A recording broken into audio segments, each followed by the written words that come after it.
बिस्मिल्लाहिर्रहमानिर्रहीम। अस्सलाम वालेकुम नाज़रीन, ख़बर ये है कि थाना बगदादुल जदीद है भावलपुर में, क्योंकि मेरा ताल्लुक़ भावलपुर से है, वहाँ की ख़बरें ज़्यादा तेज़ी से आती हैं। बाकी भी अजला से पंजाब और पूरे पाकिस्तान से मेरे पास ख़बरें आती हैं जिन पे मैं विलाग्स करता रहता हूँ। लेकिन ये थाना बगदादुल जदीद के SHO साहब हैं जी, एक आबिद साहब, और उनके ख़िलाफ़ एक मुकदमा दर्ज हो गया और ये 342 का मुकदमा है। अब कहानी कुछ इस तरह है नाज़रीन के, एक खातून हैं जी, उनके हस्बैंड रमज़ान हैं, वो अगवा होते हैं, तो उसमें एक शख्स हैं जी उमैर साहब, उनके ख़िलाफ़ मुकदमा दर्ज हो जाता है 365 का थाना बगदादुल जदीद में।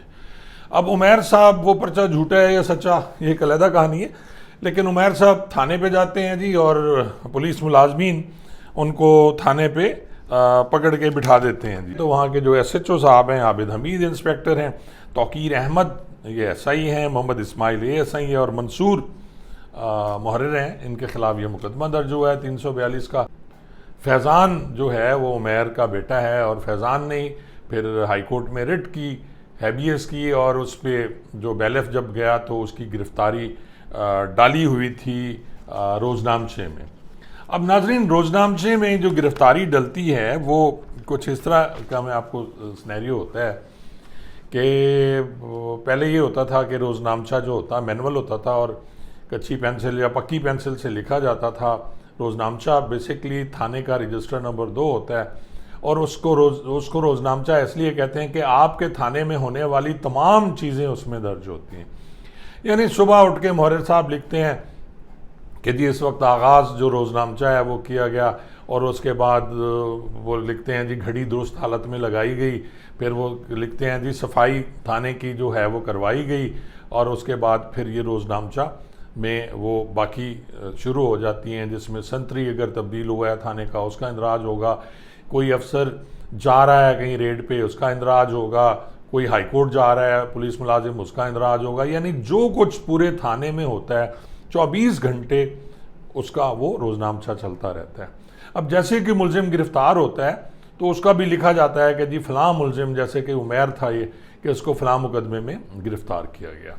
अब जैसे रिट हुई तो उसके बाद ऑर्डर्स ये हुए कि उसको हाई कोर्ट में पेश किया जाए।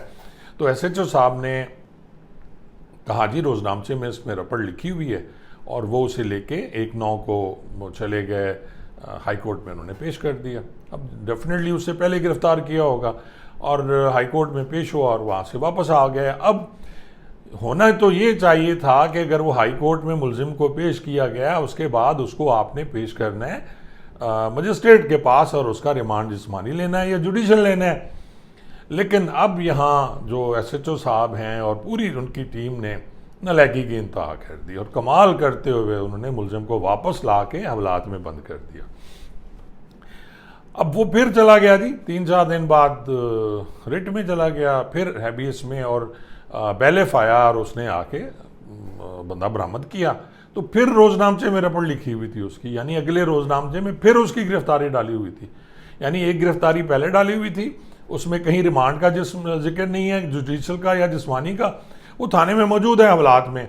और फिर उसे ला के उन्होंने जब पेश किया बैलेफ ने, तो उन्होंने कहा जनाब हमने तो क्योंकि रिकवरी करनी थी, मगवी की रिकवरी करनी थी, तो इसलिए थाने पे बिठाया हुआ था। अब नालायकी की इंतहा है कि ये जो आज के ये मेरे बच्चे हैं, मैंने बच्चे कहता हूँ, हैं तो वैसे सारे ही ठीक ठाक हैं बच्चे माशी तौर पे, लेकिन काम वाम इनको नहीं आता।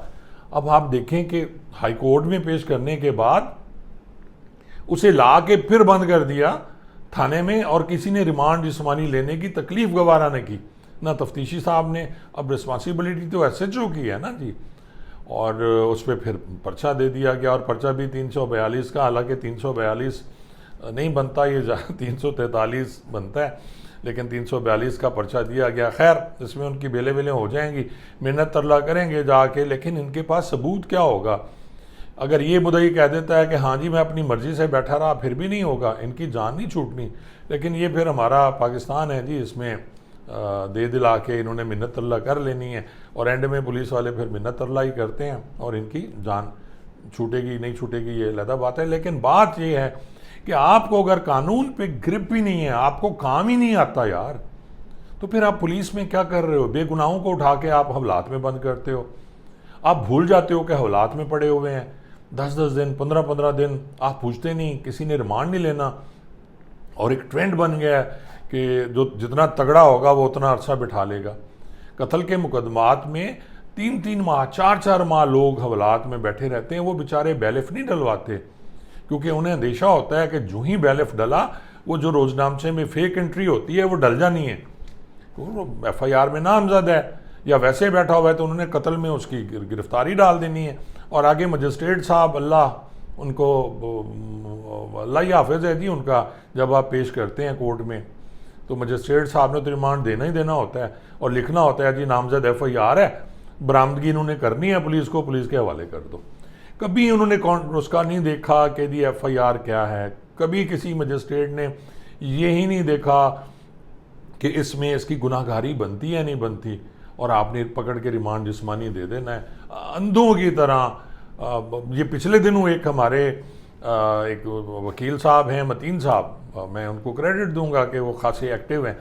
तो उन्होंने एक इश्तिहारी था जी, वो फेक इश्तिहारी बना हुआ, और ये भी पूरी कहानी है, इस पर मैंने विलाग करना है कि जी फेक इश्तिहारी कैसे बनते हैं यहाँ, कैसे CRO के इंदराज हो जाता है और बंदे को पता नहीं होता वो इश्तिहारी हो जाता है।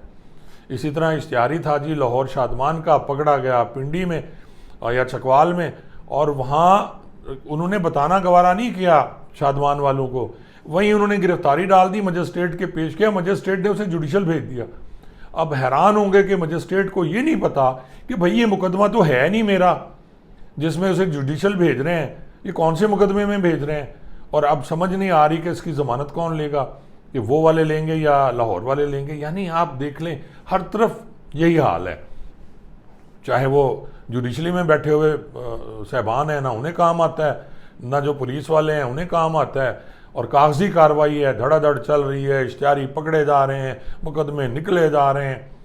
7 लाख मुकदमात, ये उस दिन में बैठा था पता चला जी 7 लाख मुकदमात पूरे पंजाब में हुए हैं, और 4.25 लाख जो हैं या कितने वो बता रहे थे कि जी वो लाहौर के हैं, 3-3.5 या एग्जैक्ट फिगर्स मुझे याद नहीं है, लेकिन सबसे ज़्यादा तादाद लाहौर की थी मुकदमात की।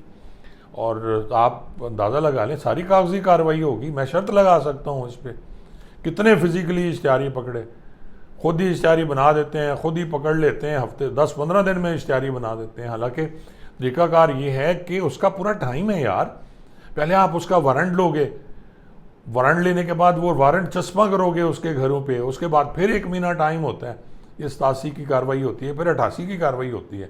88 में ये है कि उसकी प्रॉपर्टी खुर्क होती है। लेकिन यहाँ आपने किसी को भी इश्तिहारी बना दिया, उसका नाम आ गया जी, और वो बेचारा फंस गया अजाब में। आप जहाँ उसने शनाख्ती कार्ड देना है उसका नाम फौरी तौर पे आ जाना है कि ये तो इश्तिहारी है, और उन्होंने पकड़ के, होटल वाले ने, अब डेवो वालों ने, रेलवे स्टेशन वालों ने पकड़ के उसको हवाले कर देना है पुलिस के। तो बदबख्ती है हमारी कि हम लोग जा कहाँ रहे हैं, ना हम कानूनन सही हैं, ना माशी तौर पे ये मुल्क सही है, ना कानून, ना इंसाफ है, ना कानून है, और गरीब अवाम है जो पिसी जा रही है महंगाई के बोझ में।